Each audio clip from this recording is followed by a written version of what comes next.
Pape Mamadou, président de la nous sommes aujourd'hui réunis pour valider la signature de la convention entre l'ODCAV de Dakar et la CDP. Vous savez, l'ODCAV de Dakar a une mission en dehors du football que les gens connaissent déjà, les activités culturelles, pédagogiques, mais également nous avons une mission de sensibilisation, surtout au niveau de la tranche jeune, la cible jeune. Et l'objectif justement de cette convention avec la CDP, c'est d'accompagner la CDP dans ses efforts de sensibilisation sur les questions de protection des données personnelles.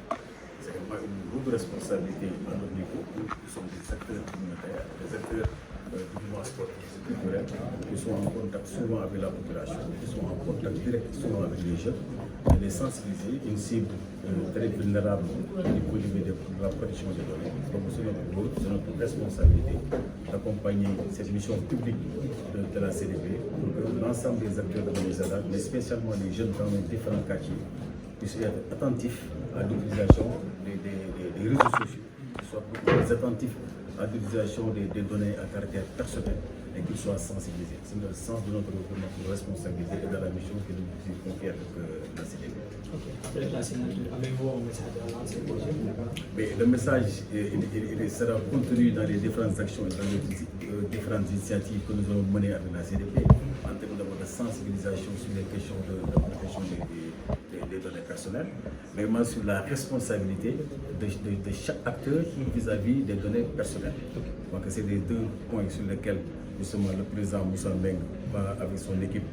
travailler en relation avec la CDP, Madame Touré spécialement, pour des questions de sensibilisation, des initiatives, un plan d'action concret pour que justement les jeunes, les acteurs de Mounier Zara puissent être sensibilisés sur toutes les questions relatives à la protection des données personnelles. CDP. Ok, avez-vous un mot à dire après la signature de la convention? Nous sommes tout à fait heureux et honorés d'avoir signé cette convention de partenariat avec l'ODCAV de Dakar. Au nom du président de la CDP, M. Ousmane Djonga, nous remercions le président de l'ODCAV de Dakar pour avoir bien voulu accepter justement de signer cette convention avec la CDP, qui est hautement importante aujourd'hui, justement dans le cadre des activités, des missions de sensibilisation de la CDP, des missions également d'éveil et de formation du grand public des citoyens par rapport au respect de la loi sur la protection des données personnelles.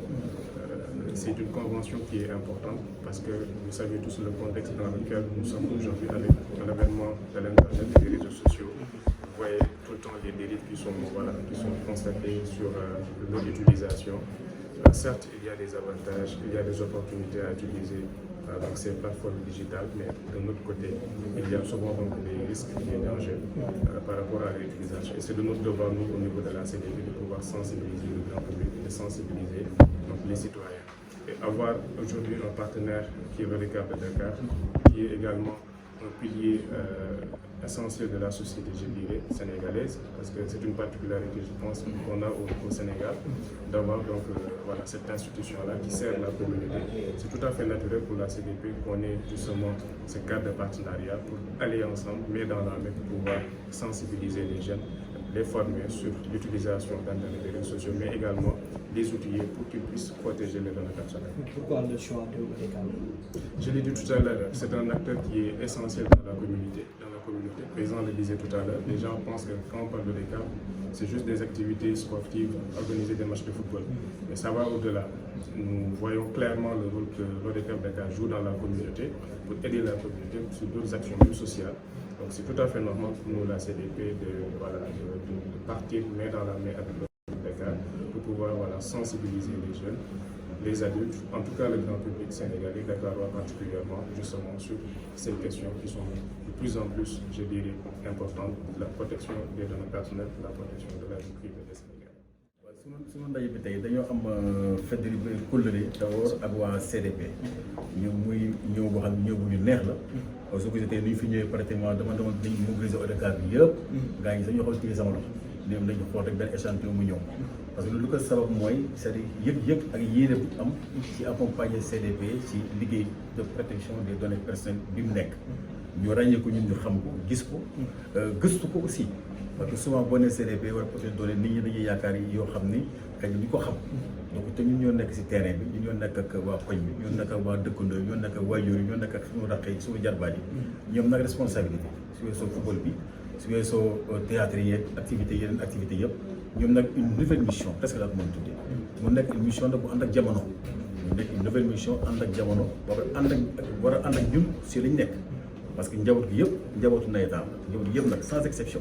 si waaye laa rek directement ou indirectement tu es dans le mouvement nawetaan dans nos quartiers donc ñun support lañu également pour jàppale CDP ci liggéey bi jàppale ko ci sensibilisation bi jàppale ko ci vulgarisation bi bu defee ku ci nekk mën a xam la mooy sa taxawaay ak la mooy sa responsabilité vis-à-vis bi nga xam ne mooy la protection des données personnelles. ok gannaaw signature bi ndax am nga message booy lancé jeunes yi. waaw message bi nag dina ñëw te dina nekk également ci plan d' action. bi Madame Touré war a liggéey ak ñoom Moussa Mbengue vice-président chargé des questions d' innovation numérique ñoom dinañ ci liggéey mais message bi ñuy wax les jeunes mooy nañ def très attention parce que souvent da ngay def yoo xam ne xëy na doo ko xam mais yaa ngi lor sa bopp di lor keneen ko dul yow. te loolu nag mooy liggéeyu CDP c'est-à-dire une mission de prévention te ñun aussi dañ koy ñëw jàppale ko ci prévention bi ci sensibilisation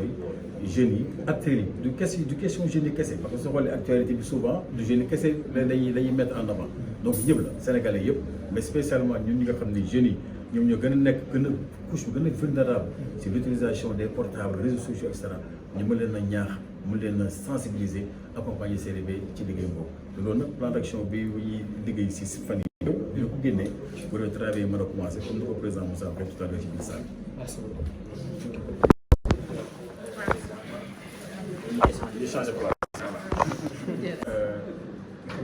Secrétaire permanent de la commission de protection des données personnelles du Sénégal la CDP. ok tey amoon nañu benn signature de signature boo xam ne relation entre données personnelles ñu ci wàllu football ban yëg-yëg nga am ci gannaaw bi nga xam si yëg-yëg bu njëkk bi mooy mbégte tey ni ko président sànq waxee di leen sant di leen gërëm ndax ci teewaay bi bëgg nañ lool kontaan nañ lool ci convention bi ñu signé tey jii bi nga tax ne mu ñu permettre ñu mën a wéyal activité de sensibilisation à l'emploi des jeunes comme ni ko président waxee sànq tamit c'est une cible qui est assez importante ci vacances lañ nekk donc il faut aussi ñu xool lan ñu mën a jàppale xale yi sensibiliser leen pour ñu mën a protéger sàmm seen i données personnelles dañuy wax données personnelles mooy li nga xam ne mooy tax ñu xàmmee nit ñu ko ràññee loolu mooy rôle CDP de sensibiliser nit ñi sensibiliser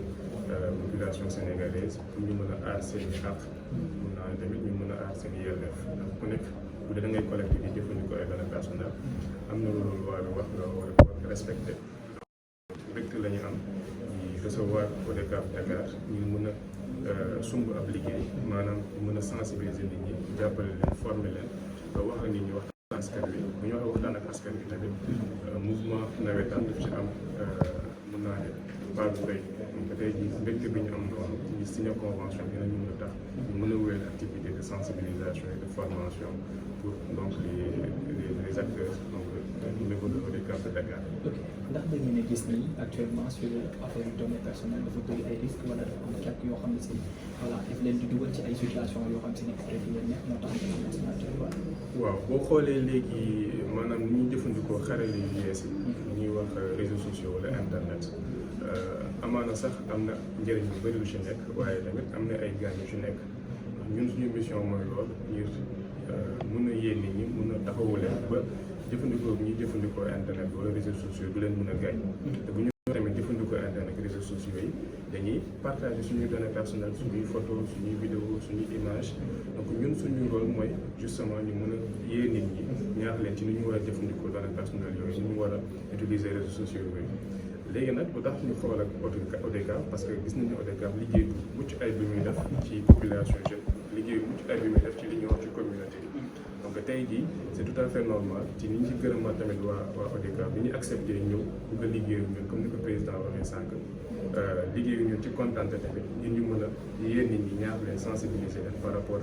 voilà collecte ak traitement de données personnelles par rapport ak utilisation réseaux sociaux ak internet donc gis nañ ni mbir mi di demee ñu ci def suñu kéemtalaay kàttan ngir mën a jàppale nit ñi ñu xool nan la ñuy jëfandikoo internet ak réseaux sociaux yi pour mën a tamit aar ak yelleefu doomu aadama yi. Merci beaucoup en français.